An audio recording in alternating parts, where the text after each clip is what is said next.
This is John Polroy. I'm coming to you from Tokyo, Japan, and as you guys know, Johnny Depp will not be in Fantastic Beasts 3, and of course, there's plenty of speculation going around about how that's going to affect the movie and how it's going to affect Johnny.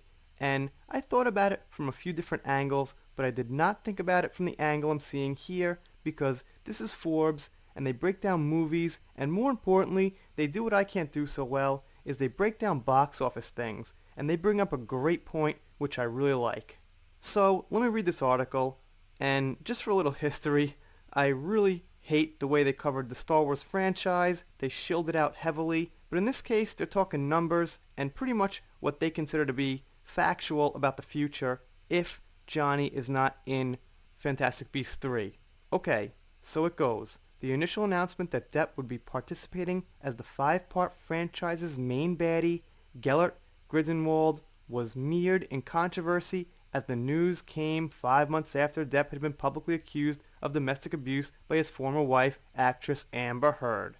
That accusation dropped in May of 2016, just days before the release of Walt Disney's Alice Through the Looking Glass.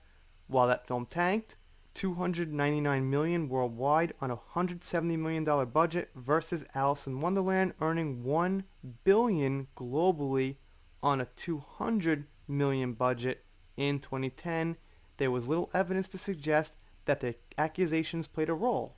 Ditto, Pirates of the Caribbean, Dead Men Tell No Tales earning a solid $177 million domestic and $795 million worldwide, the biggest global total ever for a Hollywood movie that didn't crack $200 million domestic the next summer. So they mentioned the international box office, which they'll get into more, and I'll be honest, when you're living in a country, sometimes like your world and the whole focus feels like it's on that country. So I've been thinking, the States is, the big place where Pirates and Fantastic Beasts is going to be seen, but as you'll see, the States aren't so important for these franchises, and outside of the States, no one gives a shit about Amber Heard and the abuse case and that kind of thing. Well, what I mean is, the general public. I know a lot of Johnny fans from around the world. I'm not talking about us, I'm talking about general moviegoers. Keep that thought in mind. Here we go. Johnny Depp was mostly box office poison before the first Pirates of the Caribbean movie in 2003, and there was little evidence the critical darling was much of a draw outside of Jack Sparrow sequels and Tim Burton directed fantasy flicks like Sleepy Hollow, Charlie and the Chocolate Factory, and Alice in Wonderland, and to be clear, it's not like films like What's Eating Gilbert Grape, Dead Man, or Don Juan DeMarco were meant to be huge box office hits, and Depp presumably never cared about that kind of stardom. And yeah, he does the whole spectrum, but I think what they're getting out here is he was doing more like artsy, independent type films, like real action roles, real acting roles, and not quite like money grab roles. I guess some action roles too. Save for Michael Mann's Public Enemies co-starring Christian Bale, which earned $214 million on a $100 million budget in 2009, most of Depp's star vehicles, Black Mass, Lone Ranger, Transcendence, etc. were commercial catastrophes. Depp was hired for Fantastic Beasts as an added value prestige element. So, like I say, they get into the history of the box office of Depp, and this is where it gets important right in this next part of the article here. By the way, I like Transcendence. That was a really good movie. And it didn't even feel like Johnny Depp. He was like this scientist. Had like a totally different feel from like, say, Donnie Brasco or anything he's done, so I don't know, I like that movie. The overseas strength of both Fantastic Beasts and Pirates of the Caribbean movies shows that Depp has some value when encased in a safe franchise outside of North America. It is possible that the loss of Depp as the main baddie will negatively impact the global reception of Fantastic Beasts 3? Perhaps, but the UK court ruling frankly left Warner Brothers with little choice, especially as DC Films is flying high, partially thanks to Aquaman co-starring Amber Heard, which has nothing to fucking do with the success of that movie. As we know, Jason Momoa is a badass.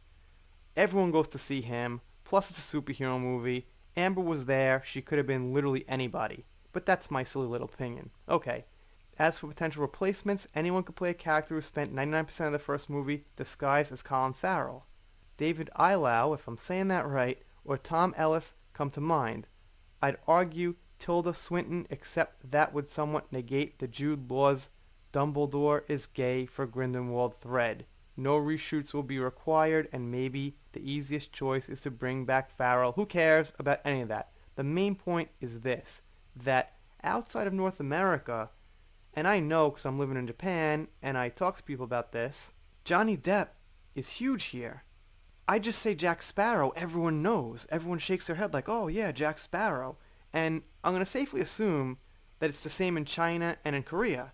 And as you guys know, well, China's a pretty damn big country with a lot of people, and they're actually really picky about their movies. So when you take a character that China likes or doesn't like, that really affects the box office.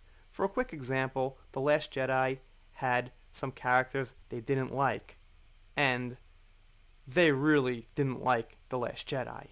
So if Fantastic Beasts comes to China or Japan or Korea without Johnny Depp, it's not going to go. It's really just not going to go. It's going to just fall flat. They won't know anyone. They'll have no reason to go to the movies. Ask my wife. Would you see this movie? Johnny Depp's in it. She'll be like, oh yeah, Johnny Depp, I love him. Ask my coworkers. Would you see this movie? Johnny Depp's in it. Oh yeah, I love him. Ask them without Johnny Depp?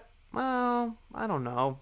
Not really. I'm serious. That's the response I think like almost everybody Japanese I could possibly ask in my life would give.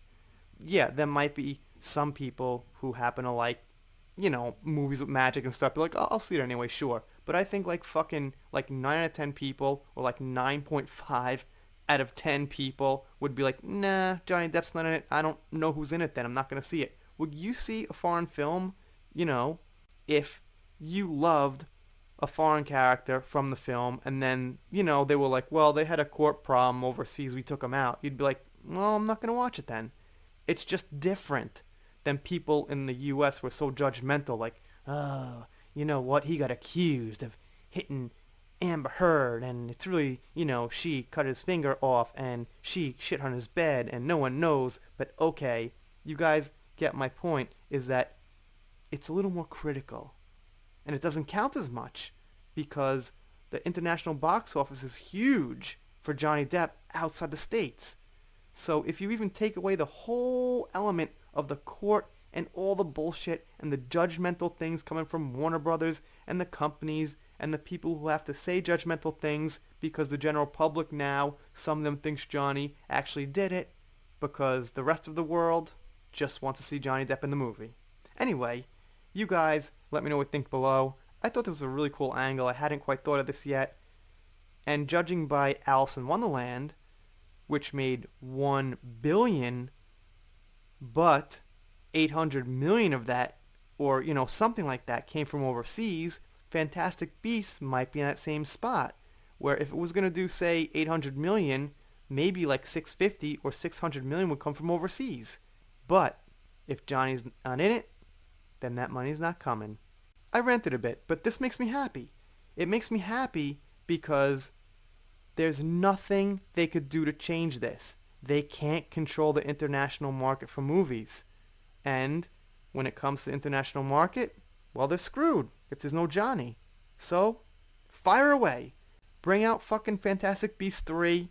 Maybe it'll do okay in North America. Who knows? I doubt it, but maybe. But it will not do good internationally, because no one is going to know who's in it. Because here, they don't know every single actor. They don't know Jude Law. They don't know him. Sorry. They know the big ones. Arnold Schwarzenegger, Johnny Depp, Tom Cruise. Alright? If it's not one of those big ones, it doesn't draw a crowd here. Anyway, if you're not subscribed here, consider it. I'm doing shoutouts, special thanks, things like that. If you don't subscribe, I'll be pretty sad, but I'll get over it. See you next time.